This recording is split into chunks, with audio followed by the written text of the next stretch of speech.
Welcome, my friends. It's been a fat minute since I made a video, huh? I missed you. I missed you guys. Yeah. Well, I just had the time. I got a couple hours.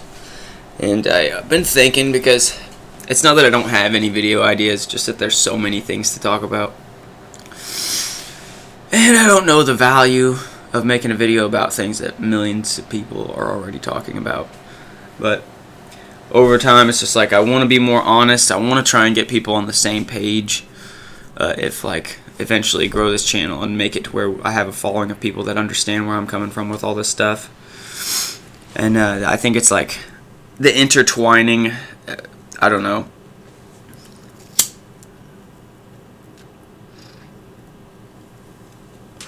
I want to really get synced up mentally with I want to share accurately in some way some philosophies of how I think and things like that. And I think that we live in a topsy-turvy world where most stuff is presented in an opposite manner than it exists. And I think that it's all intertwined in a very deep way, not just like political systems are intertwined with other political systems. I'm talking about like meaning and reality and time flows into itself in weird ways. Like it intersects and has these weird coincidental moments where it seems like that something impossible, the odds of that moment are impossible. It seems like that all the time to me. So it makes me think that there's like a Doctor Who quality to time and reality, which is that it is not linear, that it is like in some way it can warp and move and maybe even cross over on itself like a river or something like that. Anyway, that's kind of like the general outlook of the world, is that meaning is to be taken with a grain of salt and to be dissected and analyzed and categorized in your own fashion to decide what the world exists as to you, because it's all cardboard cutouts of what human beings think it is, as opposed to its actual function in the universe, its representation in its meaning.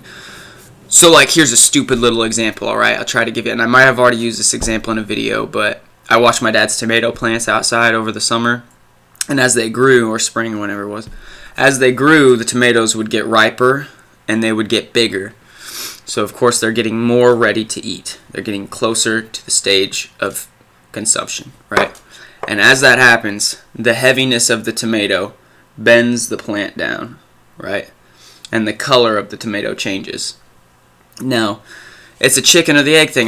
This is evolution, this is basic stuff, but think about how cool and brilliant it is that as the tomato ripens, it presents itself lower and lower to these animals that are eating the tomatoes. The rabbits will eat the tomatoes. Birds will peck holes in them and wait for bugs to come back and all this stuff. But the animals don't react to it as food until its color and its height has changed. So it's actually presenting itself at the right time to be eaten, which is kind of a strange thing. It's like, it's a coincidence, right? Like, oh, well, as the fruit gets heavier and it changes colors, it just so happens that gravity pulls it closer to the ground. But none of the animals that are interested in eating that tomato are tall enough to get to it until that point. At least the ones around where I live. So that's pretty interesting that it does that. Of course, but it presents this weird consciousness effect in the tomato plant. You're like, another one is like trees that in the forest that are super tall. Trees that get super big and you wonder how they didn't get eaten or crushed or knocked over. Well, I saw this tree, this super big tree, and it had a couple fallen trees around it, and I thought, wow, there were animals that came through here, and the death and sacrifice of some trees changed the paths that those animals walked because they couldn't go over some of these big, massive trees. So those dead trees basically provided a little area and a little unwalked path from those deer for that new life of trees inside to grow and have a long time to grow and become larger trees. So it was like there's this weird synchronicity to the universe, and it doesn't just happen in nature, it also happens in other areas, but I can't tell you in your life where you'll find those things. It's kind of just from you paying attention, you'll know, because we don't have the same perception. But anyways, all that stuff is like so trippy, and I love to talk about it. And the simplest way of just kind of summarizing it is that this is the world, right? This is the universe. It's all like this. It's like this. It's not like here's the planet and here's stuff on it, right? And we can differentiate. Here's a deer, and here's a tree, and here's a bug. No, like this. The deers and the trees and the bugs and the planet are a thing, are a thing that's functioning synchronistically and cohesively and mysteriously. So, then getting deeper into it. So kind of where I got to that point is I was reading the Bible, and there was a passage in there about what the name of Jesus meant or translated to or something like that, which was the truth. I am the truth, the way, and the life. And when he was saying that, it was talking about a translation of some kind. And that the truth actually meant what is. The truth translated to what is. And I thought about that long enough that it blew my mind. It's kind of like the Hindu idea is that you don't get it at first. You just have to think and think and think about it until you get it. So the truth is what is. How do you explain that? Okay. The truth, okay, here's a good way. Anything that you think is true, right? So to say the truth is what is, it's pretty deep. It's not just saying the truth is whatever's around. So this cup, this glass here, it is. Obviously it is. Here it is. Here it is. So can I say it's not true? Can I say that it's truth?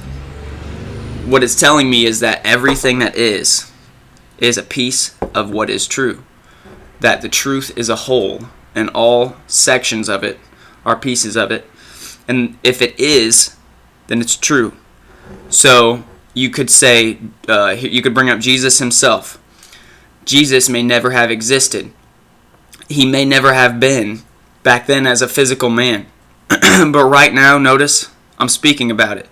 It is. Jesus is. Does exist. Exists here, right now. It's an idea in the world we live in. It is. There it is. Multiple Hinduism, bombs, every single thing that you can't deny. It's like every piece of input in the universe has a place that it holds in the puzzle, in the jigsaw puzzle of the truth of what is. So if your religion or your belief system or whatever it is doesn't contain the entirety of the universe in it, it's not true. If what you believe does not contain a reference to everything that is, it is not applicable, in my opinion. So it's like saying, oh, look at this puzzle I did. And you look at the puzzle and you go, but where's the whole middle section? Oh, don't worry about that part. I mean, I got the whole edge. The middle section's easy from there. It's done. It's done. And no, not really. You didn't really figure out any of this part right here. You just kind of thought you had the answer, and you thought that was good enough. So it has double meanings, because it's like, doesn't only mean that what is true, which would mean every single thing that you can possibly perceive in this universe is a jigsaw puzzle piece of the truth. Yeah, open up your mind, start remembering, start writing down, start researching. There's no way you're going to contain all that information, but together. So, anyways, the other way that it's applicable is the truth is what is. That's only what you can prove for yourself. So there's a universal what is that we all share, but then there's also a personal what is. Your truth is what is to you. So what is to you is what's in your near vicinity, what's in your room, what's in your perception right now. Everything that's in your personal identity, like individual perception, that's all that exists in your universe as of this moment. If you're watching this video, it's me and you in this room, and around that corner you don't know what's happening. None of that out there you can prove. So right now, your truth, all that is only what you can perceive, and no more than that. So it's kind of like a video game. You don't really know if there's more out there. And then when you go to the universal version of what is, of course, the ideas fall into play. The ideas are there too. So anything that has an effect on its surroundings, to me, is something that exists. So it's really hard to get you guys to understand exactly how I think, but I think you can simplify it into basic philosophies, like the truth is what is. If something presents itself to you, it is true. It is real. Let's say it like that, and that the big picture of reality can only be actually accurately combined and seen whenever you utilize every bit of truth that you know that can exist in that realm. So you get what I'm saying? Let me know what you think.